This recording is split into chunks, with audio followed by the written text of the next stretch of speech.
제가 16절 말씀 봉독합니다. 우리가 로마에 들어가니 바울에게는 자기를 지키는 한 군인과 함께 따로 있게 허락하더라.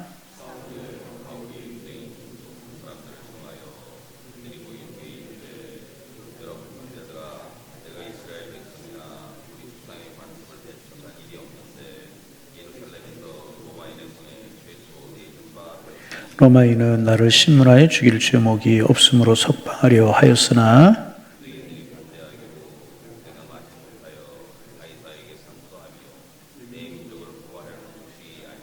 이러므로 너희를 보고 함께 이야기하려고 청하였으니 이스라엘의 소망으로 말미암아 내가 이 쇠사슬에 매인 바 되었노라.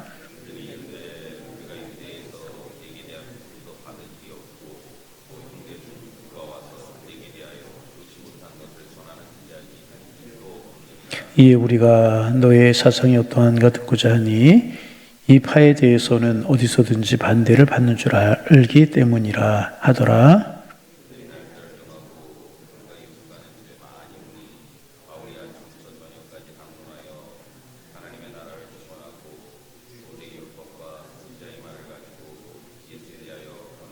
그 말을 믿는 사람도 있고 믿지 아니하는 사람도 있어.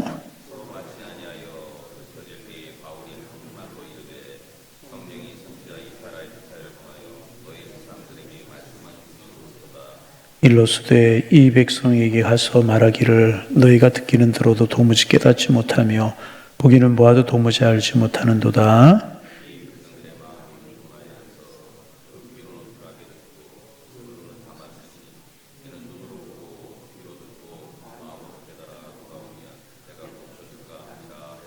함께 보십니다. 그런즉 하나님이 구원이 이방인에게로 보내어진 줄 알라. 그들은 그것을 들으리라 하더라. 아멘. 우리가 이제 사도행전을 수개월 동안 묵상했는데 사도행전이 거의 끝날 때가 돼서 내일 아침에 우리가 사도행전을 마무리하려고 하는데 좀 아쉬운 것은 그동안 새벽에 나오는 분들이 사도행전을 계속 같이 나눴는데 명절 연휴에 사도행전을 마무리하게 되어서 사도행전 마무리할 때 그동안 나오셨던 분들이 많이 사도행전을 함께 마무리 못해서 좀 아쉬운 마음이 있긴 있지만 그래도 명절 연휴에 여러분 오늘 새벽에 나오신 분들 잘하셨고 오늘 우리가 말씀 나누고 기도할 때 우리의 마음이 주교를 향하고 주님 우리에게 은혜 베풀어 주시기를 원합니다. 사도행전의 마무리가 우리에게 은혜가 되기를 원합니다. 우리가 이제 어제도 지난주에도 나눈 것처럼 사도 바울이 그렇게 로마로 가기를 원했는데 로마로 들어가게 된 신분이 뭐냐? 죄수의 신분으로 들어갔습니다. 유라굴로라고 하는 이제 광풍을 만나서 배가 파손이 되고 그랬지만 하나님이 사도 바울에게 사명이 있었기 때문에 생명을 보존시켜 주시고 또 사도 바울 때문에 배에 타고 있는 270명의 생명을 다 보존해 주셨어요. 그리고 멜리데 섬이라고 하는 곳에 정박해 있다가 겨울이 지나고 난 후에 어제 아침에 우리가 묵상한 거죠. 로마로 이제 가게 되는데 이제 로마 본토로 들어가는 것이 아니라 그 옆에 있는 섬으로 들어가게 됩니다. 그리고 그 항구로 들어가게 됩니다. 그리고 그 소식을 듣고 로마에 있는 크리스찬들이 한국까지 바울을 이제 영접하러 나왔습니다. 환영하러 나온 것이죠. 어제 말씀을 드렸죠. 어떻게 그럴 수 있었는가? 그것은 사도 바울이 고린도라고 하는 도시에 있었을 때 로마서를 써서 그때는 로마서라고 이름을 그렇게 붙이지 않았겠죠. 후대에 로마서라고 하는 명칭이 붙어졌겠죠. 서신을 써서 베베라고 하는 지금 우리로 말하면 여자 집사님을 통해서 로마로 보내게 되었고 로마에 있는 유대인들이 그 로마서를 지금 우리가 말하는 로마서를 읽게 되었고 많은 은혜를 받았던 것 같아요. 여러분 지금도 우리가 로마서를 보면 얼마나 은혜가 됩니까? 구원의 도리 십자가의 복음 잘 설명하고 있지 않습니까? 그러니 유대인들이 은혜를 받았던 것 같아요. 유대에 있었던 크리스찬들이 은혜를 받고 사도 바울이 온다는 소식을 듣고 벌써 알려졌겠죠. 그리고 이제 사도 바울을 환영하러 이제 나오게 된 것입니다. 그 모습을 보면서 바울은 마음에 담대함을 얻게 되었던 것 같아요. 로마에서 어떤 일이 벌어질지 모르는 그런 상황이었잖아요. 유대인들이 박해를 하고 가는 곳마다 박해가 있었잖아요. 그런데 그들이 나와서 이렇게 환영을 하고 함께하는 모습을 보면서 바울이 담대한 마음을 얻게 되었고 비록 자신이 죄수의 몸으로 오게 되었지만은 이렇게 로마로 오게 된 것이 하나님의 뜻이었다. 다시 한번 이제 확인할 수 있게 되었다는 것입니다. 여러분 늘 반복하는 이야기지만 우리는 잘 모를 때가 있어요. 그런데 지내놓고 나서 하나님이 이렇게 되어지는 모든 일들을 보면 하나님이 하셨구나. 여러분, 우리 인생의 고백이 이런 고백이 많아지는 삶을 살아가는 하나님이 함께 하시는 우리 인생이 되실 수 있기를 주님의 이름으로 축복합니다. 그런데 사도 바울이 말씀드린 것처럼 주 예수의 몸이었잖아요. 자유롭지 못한 몸이었잖아요. 근데 어떤 일이 있었는가? 이제 바울을 지키는 한 군인과 함께 따로 있게 바울을 그렇게 하는 것입니다. 이게 무슨 이야기인가 하면, 당시 로마의 죄수들이 많고 이제 황제가 재판해야 되는데, 특별히 로마 시민권을 가지고 있고 황제 직소를 구한 죄수들을 이제 그 황제가 재판을 해야 되는데, 해야 될 일이 많고 시간은 없고 죄수들은 밀려 있고, 그러니까 비록 죄질이 가벼운 그런 죄수들은 자기가 돈을 내고 셋집을 얻게 했다고 그래요. 거의 감금되어 있으면 이제 로마의 군사가 와서 지키는 이런 제도가 있었다고 그래요. 그래서 지금 사도 바울이 셋돈을 내고 자기 거기 한 2년 동안 거하게 되는데 있어서 로마 군사들이 지키고 있는 그런 형국이었습니다. 그런데 이제 그것도 은혜였던 게 뭐냐 하면, 그렇게 이제 감금되어 있지만 사람들이 자유롭게 출입을 할 수 있었던, 사도 바울이 나갈 수는 없었지만은 거기 감금되어 있을 때 사람들이 올 수는 있는 그런 제도였던 것 같아요. 그래서 이제 사도 바울이 거기에서 유대인들 중에서 높은 사람들을 청하게 됩니다. 그리고 자기가 여기까지 오게 된 배경을 이야기하게 됩니다. 자기의 처지와 자기의 입장을 이렇게 이제 이야기하게 되는 것입니다. 그것이 17절 이하의 말씀인데, 바울이 로마와 재판을 받는 이유가 무슨 죽을 죄목이 있어서 그런 것도 아니고, 자기 민족을 재판에서 불리하게 하려고 하는 것도 아니고, 이스라엘의 소망에 대한 견해 차이가 있다. 이제 이런 이야기를 사도 바울이 이제 하게 된 것입니다. 결국 이제 바울과 유대교의 차이를 우리가 여기에서 이제 우리 알 수가 있는 것인데, 이스라엘의 소망이, 유대인들은 정치적인 독립 이런 것에 있다고 생각, 로마의 독립을 하는 것, 자유의 몸을 갖는 것, 자유로운 활동을 하게 되는 것, 여기에 이제 이스라엘의 소망이 있다고 유대인들은 생각했어요. 이제 그런데 바울은 뭐예요? 이스라엘의 소망이 그리스도의 십자가와 부활에 있는 것이다. 그렇게 복음을 전하는 것 아니겠습니까? 여러분, 앞으로 돌아가서 우리가 가룟 유다 이야기를 좀 하면, 가룟 유다가 은삼십에 예수님을 팔게 이제 되었습니다. 결국 이것 때문이었습니다. 그 당시에 유대인들은 로마에서 압제할 정치적인 메시아를 기다렸잖아요. 사도 바울은 열심당이었어요. 그러니까 정치적으로 이스라엘을 해방시킬 그런 메시아를 기다렸고, 예수님이 행하시는 능력과 기적과 이사 이런 것을 보니까 틀림없이 저분이 우리를 정치적인 사슬에서 구원해 줄 정치적인 메시아라고 생각을 하고 예수님을 따랐는데, 예수님을 따라다니다 보니까 그것이 아니더라는 것입니다. 예수님이 십자가를 이야기하죠. 죽는다는 이야기를 하죠. 이런 이야기만 하는 거예요. 그러니까 자기의 생각과 맞지 않으니까 예수님을 은삼십에 팔아버리는 이런 일이 가룟 유다에게 있었던 것 아니었겠습니까? 가룟 유다 아니고 유대인들은 그들을 정치적인 메시아에서 해방시킬 메시아를 기다리고 있었는데, 정치적인 굴레에서 이제 해방시킬 메시아를 기대했는데, 예수님이 행하시는 기적과 이적을 보고 그 예수님이 메시아인 줄 알았는데, 그렇게 되지 않자 유대인들이 예수님을 십자가에 이제 죽게 한 것 아니겠습니까? 물론 그 일이 예수님의 사명이었고 하나님께서 예수님을 이 땅에 보내신 그런 일이었습니다. 지금 유대인들에게, 로마에 있는 유대인들에게 사도 바울이 그 이야기를 하고 있는 것입니다. 그 이야기를 자기가 이제 하고 있는 것이, 그것이 이제 20절 말씀입니다. 20절 같이 한번 읽어보실까요? 20절 한번 읽어봅니다. 이러므로 너희를 보고 함께 이야기하려고 청하였으니 이스라엘의 소망으로 말미암아 내가 이 쇠사슬에 매인 바 되었노라. 그들의 기대에 미치지 못하자 바울을 죽이려고 했고 고소했고, 그래서 죄수의 신분이 되어서 바울이 여기까지 오는 것이다. 바울이 이런 이야기를 이제 하고 있는 것입니다. 그러자 유대인들이 이제 어떤 반응을 보이는가? 21절 말씀 같이 한번 읽어봅니다. 로마에 있는 유대인들의 반응입니다. 읽어봅니다. 그들이 이르되 우리가 유대에서 내게 대한 편지도 받은 일이 없고 또 형제 중 누가 와서 내게 대하여 좋지 못한 것을 전하든지 이야기한 일도 없느니라. 자, 22절까지 읽어요. 이에 우리가 너의 사상이 어떠한가 듣고자 하니 이파에 대하여는 어디서든지 반대를 받는 줄 알기 때문이라 하더라. 이게 이제 유대인들의 반응이었습니다. 그리고 이제 이런 일이 있으면서 이제 자유롭게 와서 사도 바울이 전하는 복음도 듣고 말씀도 듣고 많은 사람들이 이제 그랬던 것 같아요.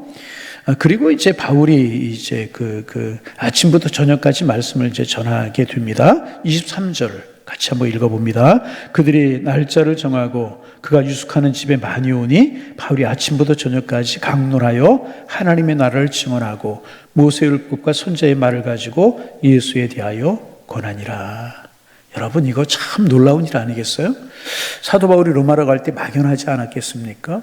그런데 그 로마의 제도가 그런 제도가 있어서 자기 세집을 내고 감금되어 있으면 찾아오는 사람들 자유롭게 찾아올 수 있도록 되어져 있는 그 제도, 이것이 사도 바울에게 또 복음을 전할 수 있는 기회가 되었다는 거예요. 여러분, 하나님의 은혜입니다. 그래서 아침부터 저녁까지 많은 사람들이 바울에게 말씀을 들어오는 거예요. 그럼 바울이 하나님의 말씀을 강론하는데 그 말씀의 강론의 내용이 무엇이었느냐? 먼저는 하나님의 나라, 하나님의 나라에 대해서 강론하고, 두 번째는 뭐냐 하면 모세율과 선지의 말을 가지고, 그러니까 구약 성경을 가지고 구약 성경에 되어 있는 예수님에 관한 말씀을 가지고 예수님에 관해서 전하고 권하고, 이런 일이 이제 생각하게 이루어지게 된 것입니다. 여러분, 반복하는 이야기지만 가만히 생각해 보세요. 이런 일이 가능했으리라고 사도 바울은 생각했고 누구도 생각했겠습니까? 그러나 이런 일을 통해서도 복음이 전해지게 되잖아요. 그리고 이제 나중에 이제 학자들 그런 이야기 많이 해요.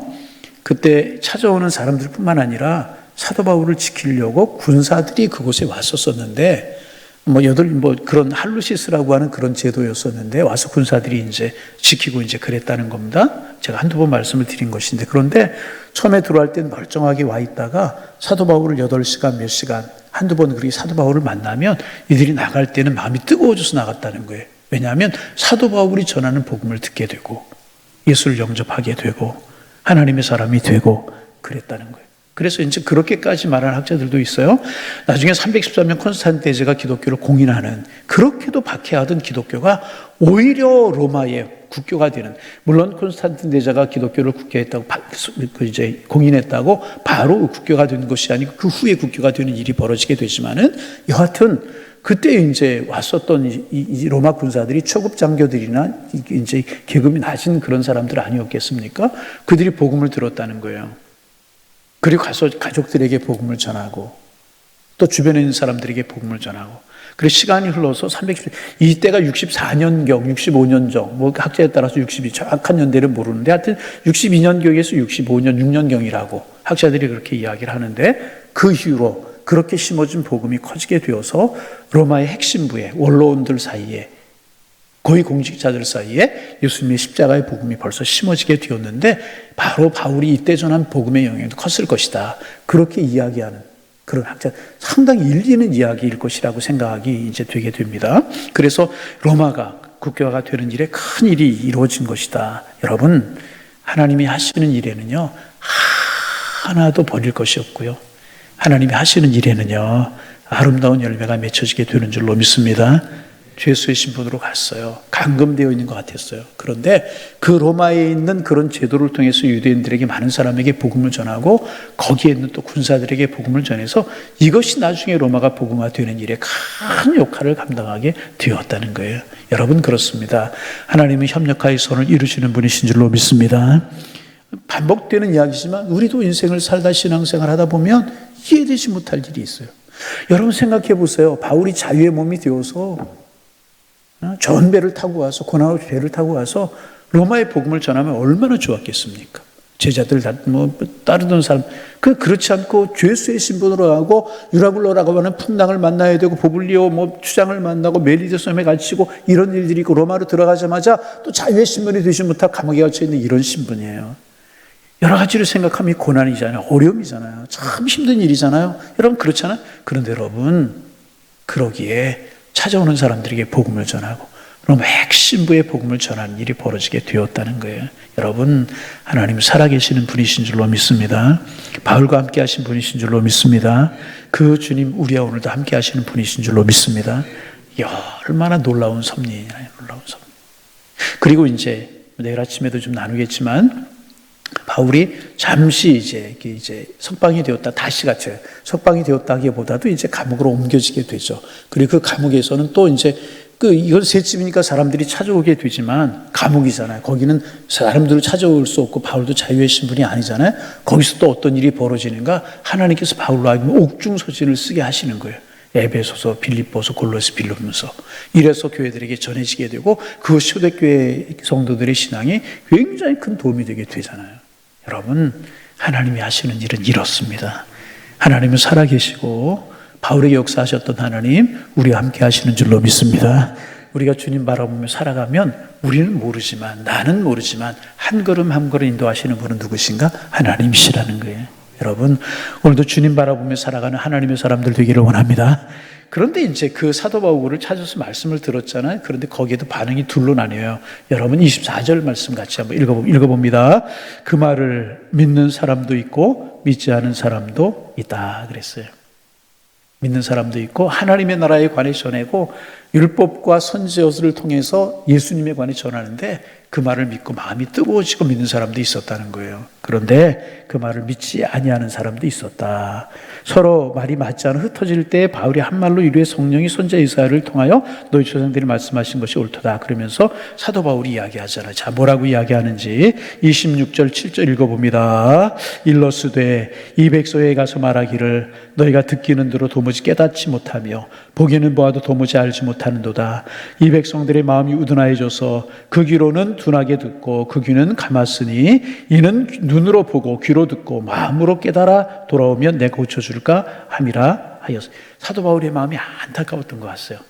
거기서 정말 뜨거운 심정을 가지고 예수의 마음을 가지고 하나님의 나라에 관해서 예수님의 십자가, 예수님의 부활에 관해서 전하는데 듣고 믿는 사람도 있고 듣고 믿지 않는 사람도 있는 것을 보면서 마음이 참 안타까웠던 것 같아요. 그래서 듣기는 들어도 깨닫지 못하며 보기는 봐도 도무지 알지 못하는도다. 백성들의 마음이 우둔하도다. 안타까운 마음으로 이렇게 이야기하고 있는 거 볼 수 있어요.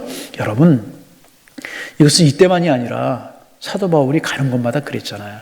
마음의 문이 열리고 옥토가 되어서 말씀을 듣는 사람들이 있고 깨닫는 사람들이 믿는 사람들이 있었잖아요. 반대하는 사람들도 있었어요. 믿지 않는 사람들도 있었죠. 그런데 이것은요, 바울이 전할 때만 그런 것이 아니라 예수님이 복음을 전할 때도 그랬잖아요. 바리새인들 서기관들 오히려 대적했어요. 그래서 예수님께서 씨 뿌리는 자의 비유를 말씀하셨잖아요. 농부가 씨를 뿌리는데 그 씨가 더러는 길가에, 더러는 돌짝밭에, 더러는 가시덤불에 떨어졌다. 길가 딱딱해서 뿌리를 내리지 못하고 돌짝밭 말라 죽고 씨가 가시덤불 기운에 엉켜 죽고 그런데 옥토에 떨어진 씨가 자라 싹을 내고 열매를 맺었다. 그러면서 그 말씀 예수님의 말씀의 결론이 무엇입니까? 묵은 땅을 기경하라. 너희의 마음밭을 옥토로 가꾸라. 여러분, 우리의 마음밭이 옥토가 되기를 원합니다. 하나님 은혜를 주옵소서. 사도 바울이 죄수의 몸으로 그 로마에 가서 복음을 전하는데 그 말씀을 듣고 믿는 사람도 있고 믿지 않는 사람도 있었다네. 사도 바울이 가는 곳마다 복음을 전할 때 이런 현상이 나타나게 되고 예수님이 전할 때도 그랬잖아요. 그래서 여러분, 예수님께서 묵은 땅을 기경하라고 사도 바울의 이야기는 경건에 이르기를 연습하라. 여러분, 우리가 신앙생활로 믿음생활 하지만 모든 말씀이 우리에게 은혜로 다가오는 것 아니잖아요. 그런데 중요한 것은 우리의 마음밭이 너무너무 중요합니다. 여러분, 믿는 마음 되기를 원합니다. 아멘 하는 마음이 되기를 원합니다. 감사합니다 하는 마음이 되기를 원합니다. 아멘. 그래서 여러분, 죄송합니다. 그 교회에서 은혜 받기 제일 힘든 사람들이 누구냐 하면 항존 직분자들, 목사님들, 장로님들 이런 분들이래요. 왜 그러냐면 늘 들어왔던 말씀이기 때문에. 잘못하면 묵은 땅이 될 수 있다. 묵은 땅이 될 수. 다시 말하면 신앙생활 잘하면서 저는 이제 그런 이야기 들어서 어떤 장로님 말씀인데 그날 목사님 말씀을 딱 시작하면 5분, 한 2, 3분 들으면 그날 설교의 내용을 다 아시겠다는 거예요. 왜? 오랫동안 수십 년 신앙생활 했으니까.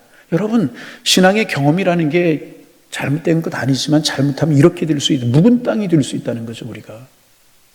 여러분, 우리의 마음이 옥토가 되어야 되는 거예요. 늘 우리의 마음 묵은 땅을 기경하고 새로운 마음이 되어야 돼요.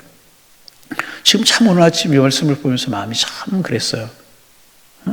사도 바울이 죄수의 신분이 되어서 갇혀있는 상태에서 오는 사람들이 말씀을 전하는데 얼마나 사도 바울의 마음이 간절했겠어요. 얼마나 간절했겠느냐 그 말이에요. 아마도 사도 바울이 자기의 생명이 얼마 남지 않은 것을 알지 않았겠어요? 그러니 얼마나 마음이 간절했겠어요. 그런데 믿는 사람 보면서 얼마나 감사했겠어요. 믿지 않는 사람 보면서 얼마나 마음이 아팠겠습니까? 예수님의 마음이 또 어떻겠느냐 말이죠. 여러분, 말씀을 오늘 여기에서 맺고 내일 마무리를 사도행전을 하려고 하는데 우리의 마음이 옥토가 되기를 원합니다. 아무리 좋은 말씀, 여러분 더군다나 그게 우리 마음이 묵은 땅이 되기가 쉬운 게 뭐냐면, 여러분 요즘 TV만 틀으면, 방송만 들으면 얼마나 은혜로운 좋은 말씀들이 많이 흘러넘쳐요. 이거 틀림없이 하나님의 은혜인데 잘못하다 보면 우리의 마음이 묵은 땅이 될 수가 있다는 거예요. 여러분 정말 씨가 떨어져서 아름다운 싹을 내고 귀하게 자랄 수, 열매를 맺을 수 있는 옥토가 되기를 원합니다. 말씀을 듣고 아멘 하는 마음이 되기를 원합니다. 은혜가 되는 것이래. 은혜를 주옵소서. 그런 마음이 우리에게 되기 소원. 사도 바울이 복음으로 무장됐기에 복음을 이야기하자. 옥토가 되어서 주의 선한 뜻을 이루며 살아갈 수 있는 하나님의 사람들이 되기를 원합니다. 그리고 이제 반복한 것처럼 이 사람이 이제 또 감옥으로 옮겨져서 2년을 있다가 사도 바울이 순교하게 되고 사도행전이 끝나게 되게 되는 것입니다. 내일 아침에 우리 간단하게 묵상하게 될 텐데, 아무쪼록 복음 무장된 바울처럼 우리도 복음으로 무장되고 옥토가 되고 주님의 선한 일에 동참할 수 우리가 되어서 우리의 삶이 정말 주님 모시기 아름다운 그런 삶이 되실 수 있기를 주님의 이름으로 축원합니다. 축원합니다. 하나님 아버지, 오늘도 사도행전을 묵상하면서 한 날을 시작합니다. 하나님, 사도 바울이 뜨거운 마음을 가지고 감옥에서도 복음을 전했는데 듣고 믿는 사람도 있고 믿지 못하는 사람들도 있었습니다. 하나님, 우리의 마음이 옥토가 되기를 원합니다. 길과 같이 굳은 땅 되지 않게 하시고 돌짝밭처럼 세상 것들에 즐겨하는 마음이 세상 것의 마음을 뺏기는 그런 마음이 되지 않게 하시고 이것저것 복잡한 가시덤불 같은 마음이 되지 않게 하시며 우리의 마음이 옥토가 되기를 원합니다. 씨앗이 떨어서 열매를 맺을 수 있는 마음밭이 되게 하셔서 하나님 말씀을 들을 때마다 하나님의 사랑이 감동될 때마다 감동하고 은혜받고 그래서 옥토가 되어서 30배, 60배, 100배 결실할 수 있는 저희들의 마음밭이 될 수 있도록 하나님 축복하여 주옵소서. 바울이 어떤 형편에 있든지 그리스도의 피 묻은 십자가의 복음을 전했듯이 우리의 마음속에 예수님이 살아계시고 성령이 충만하게 하셔서 우리도 가족들에게 이웃들에게 예수 십자가 복음을 전하며 살아갈 수 있도록 축복하여 주셔서 바울을 통해서 로마에까지 복음이 전해졌던 것처럼 우리를 통해서 믿는 사람들이 늘어갈 수 있는 하나님의 은혜가 되어갈 수 있도록 축복하여 주옵소서. 우리 교회가 뜨거운 마음 갖게 하시고 성령 충만한 마음 갖게 하셔서 복음을 전하는 많은 사람들 예수의 사람 만드는 일에 열심을 품을 수 있는 저희 교회가 될 수 있도록 하나님 축복하여 주옵소서. 하나님, 이제 명절 연휴를 지내고 있습니다. 다시 한번 기도합니다. 하나님, 그리스도인들에게 감사의 절기인데 명절 연휴를 지내면서 하나님 감사하며 지내게 하시고 십자가의 사랑 깊이 묵상하며 지내게 하셔서 명절 연휴를 지내면서도 영적인 유익을 가져올 수 있는 은혜가 있게 하여 주옵소서. 이곳저곳으로 흩어진 양일의 권속들 어느 곳에 있든지 평안하게 하시고 가족들의 사랑을 나누면서 하나님의 사랑을 발견하고 고향을 찾으면서 고향 너머에 있는 영원한 본향을 사모할 수 있는 영적으로 주님을 생각할 수 있는 우리의 신앙을 생각할 수 있는 그런 절기가 될 수 있도록 하나님 축복하여 주옵소서. 평안하고 복된 걸음걸음이 될 수 있도록 하나님 축복하여 주옵소서. 영적인 유익을 위해서 하나님 다음 주부터 부흥회가 있고 수요일에 새벽기도회가 시작이 되는데 우리 마음속에 사모하는 마음 주시고 하나님의 은혜를 그리워하는 마음을 주께서 주옵시며 그래서 하늘 문을 여시고 주시는 하나님의 은혜를 경험할 수 있는 부흥회와 세일의 새벽기도회가 될 수 있도록 도와주셔서 다시 한번 우리의 속사람이 새로워지며 우리의 마음들이 뜨거워질 수 있는 은혜의 시간들 되게 주님 인도하여 주옵소서.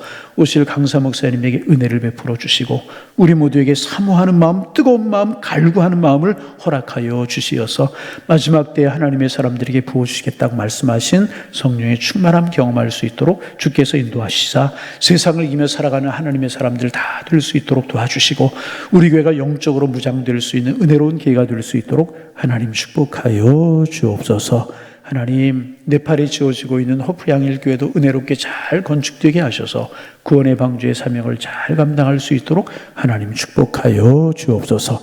입생들을 위해서 기도합니다. 하나님, 이제 수학능력고사가 얼마 남지 않았는데 흐트러짐이 없게 하시고 잘 달려가게 하셔서 아름다운 결과 있게 하시고 하나님이 쓰시는 하나님의 사람들 다 될 수 있도록 하나님 축복하여 주옵소서.